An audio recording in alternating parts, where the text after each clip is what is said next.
Jean-Marc Magnati, connu pour avoir été le coiffeur des stars, est décédé dans la nuit du 31 décembre 2022 au 1er janvier 2023, succombant à une longue maladie. C'était une icône de la coiffure. La famille de Jean-Marc Magnati a annoncé que celui qui était connu pour être le coiffeur des stars est décédé dans la nuit du 31 décembre 2022 au 1er janvier 2023.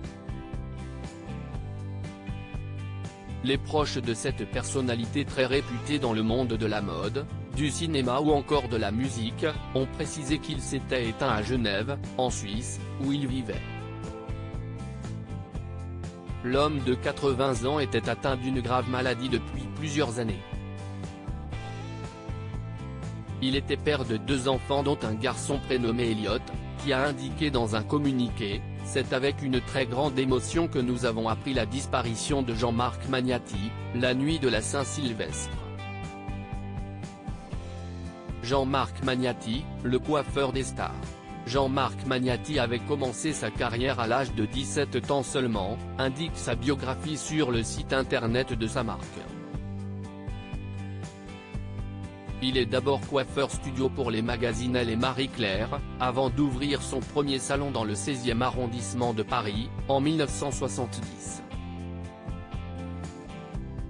Il s'impose alors comme le coiffeur des stars, ayant pour les clientes les actrices françaises les plus célèbres comme Sophie Marceau, Miu Miu et Mireille d'Arc.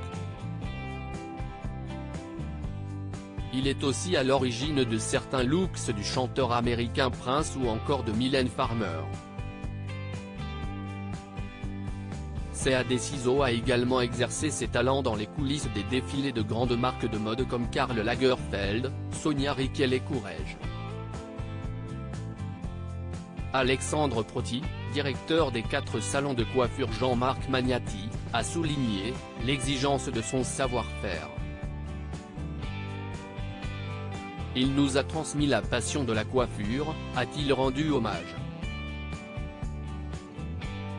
La fille de Jean-Marc Magnati dans une émission de télé-réalité dans les années 2010, le nom Magnati se fait entendre dans la presse car sa fille Anastasia a participé à une émission de télé-réalité. La jeune femme, qui avait choisi d'apparaître sous le pseudonyme de Xenia, dans Carré 7 Hip sur TF1 avait d'abord tenté de réinventer son passé avant que Jean-Marc Magnati ne confirme à l'édition suisse de 20 minutes qu'il était bien son père.